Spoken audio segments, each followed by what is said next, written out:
So I've changed things a little bit. What I did is I have a point's position, starts at the origin, and I have a velocity. That velocity is along the x-axis. And what I'm going to do is I'm going to take that disk and I'm going to update its position. Plus equal just says p equals p plus 0.01v. So it moves along the x-axis. So I'm going to do that. And there we go. We have a disk, and it's now moving. Mathematica has some nice tricks where it can actually interactively upgrade a piece of graphics. So you can actually see a simulation here. So now notice what happened is we had a box. The box was size 8, center of the origin, and it's actually the point, our disk went outside the box. So it doesn't know anything about any kind of obstacles or anything like that. It's just moving along merrily and going to go on forever. So let's do something else. One of the other things we have to have in a game is the game's not much fun if we can't control it. In fact, it's just a simulation if we can't control it. It's still useful, but we'd like to be able to control it, so it's fairly easy to do that. So I won't go into the details, but I'm going to add the capability to go through and change the velocity so that if I click, the new velocity is along the vector from the current position of the mouse to the center of the disk. So notice if I click way over here, it moves toward the mouse. If I click in the middle, I can essentially make it just stop. Okay. So we're actually getting something a little more interesting now. Now I've got a game where I'm controlling the ball, kind of moving it around interactively. Well, we didn't ever use our velocity and acceleration, so let's add one more little take to it. So look what I've done here. I've added in, well, let's see, two things. I'm going to update the velocity as being incremented by some acceleration, and the position is going to be incremented by the velocity. What's my acceleration? Well, gravity is going down, so we'll make the acceleration be along the negative y-axis. That's what this says right here. So we can do that. And there it goes. It's trying to go down. Let's see if I can kind of pull it back up a little bit, but then gravity grabs it and it starts going back down slowly. I grab it here. So what you've seen is, in a few lines of code, I built a little simple simulation of a ball moving around in the plane. And it's basically under the influence of gravity. Okay, well that's not that interesting, but it's a starting point. What do we need to do next? We'd like to make the disk somehow stay in the box. Okay, we're playing a game. If I shoot something, I want something to happen. So I have to figure out if my bullet hit another player. If I'm doing a simulation of, say, the towers of Hanoi and I'm dropping blocks around, I want the blocks to recognize that actually I bang into things. So what we need to do is we need to figure out if objects collide. So this is where geometry comes into play. And so let me just show you an example here. So I'm going to do a simple example. I have two disks, and I want to figure out if the disk hit or not. Disk P and disk Q, let's say they have unit radius. When are the disks going to bang into each other? Can anybody tell me? Unit disk here, when did the disk hit? Well, the distance between the centers is twice the radius. That's right. All we have to do is take the centers of the disk, compute the distance, and see if that's twice the radius. Well, the radius is 1, so here's what we can do. I have two disks, one with center P, a second with center Q. We ask if the distance between those is greater than 2, we're going to color the disk green. Otherwise, we're going to color them red. So here it is. Look. So now I'm interacting with my environment. Based on where I move the disk, the color changes. Okay, well, let's do something else. Let's try to do this back to our running example real quick with a disk inside wall. So we need to think about if we have a disk here, if it's going to actually bang into the walls or not. So what do we need to do to figure out if it bangs into the walls?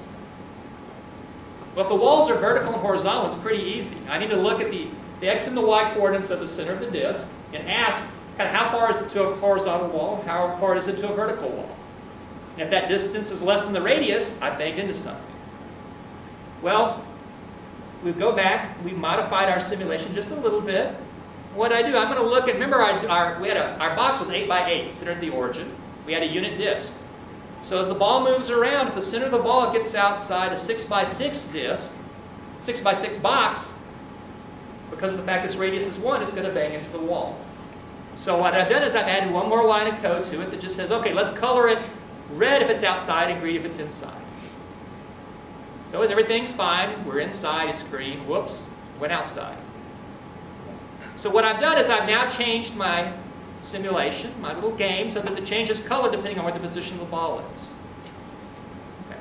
Well, let's finish things off. I don't want to actually change color. I want the ball to stay inside. So now we go back to a place where physics comes into play again. So we have to model an object collision. This is actually a little trickier.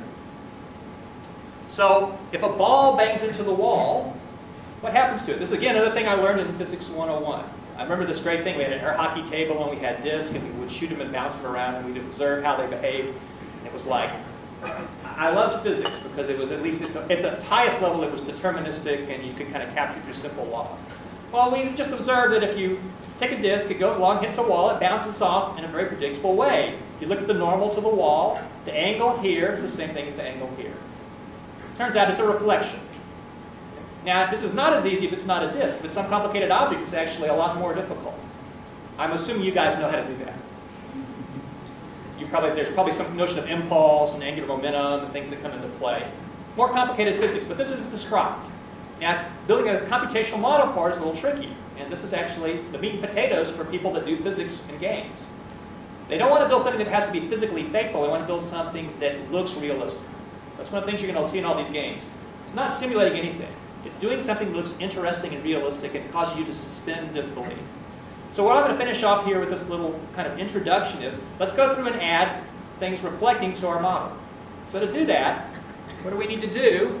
Well, what we need to do is figure out, is our disk is moving around here, if it hits this wall or if it hits this wall.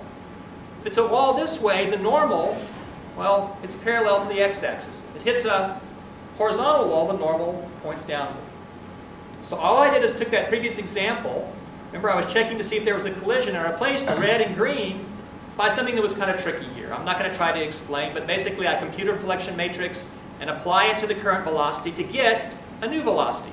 So this is the new velocity, this is the old, and this is a reflection matrix that has as input the normal on the wall that you hit. This is a little mysterious, just trust me on it. You'll see this come up, people do this all the time.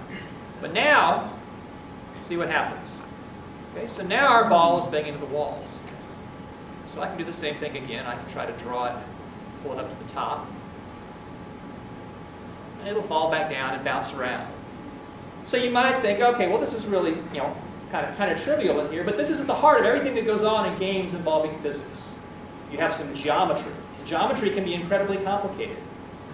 You have some physics. The physics can be incredibly complicated. But all you need is somebody who's really good at art and the appropriate tools, and they can make beautiful art. All you need is somebody who's really good at physics who can discretize physics. Many of you, I don't know what goes on in the physics department of research, but it's certainly the case that many people work on doing physics and building simulations based on laws of physics. And they do this exact same thing. They discretize the laws and try to go through and build something that's computable. There's lots of research involved in this. Okay, that was enough. I don't want to belabor it because it's more fun to go look at interesting games. I'll show you one quick...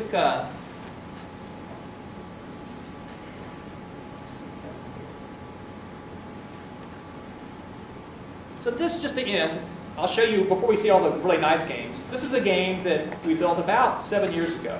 It's probably the game that got it all. This is a game called Beast. It's an environment that we modeled using a grid, generated kind of polygons, geometry from that grid. You're a wizard, you have a little wand, you can shoot things. You go around casting spells. The beasts are things that you can kind of actually tank, you can take over control. The only thing that's going to be interesting about this game is that even if you compare it now to existing games, we're going to do something you can't do in an existing game right now. What's going on? We're actually deforming the geometry in real time. So actually, you can go, this is a multiplayer game, you can go through and blast away the geometry. Now, it's not high fidelity. If you look at some, maybe I get a chance, I'll update World of Warcraft, and at the end I'll plug in and you can watch World of Warcraft. The point is that you can go through and change the terrain immediately. You can go through and do it in real time with multiple players playing. And so it came out of a research project I did with several graduate students. So one of the things that comes out from games is you can actually use games to test out research ideas.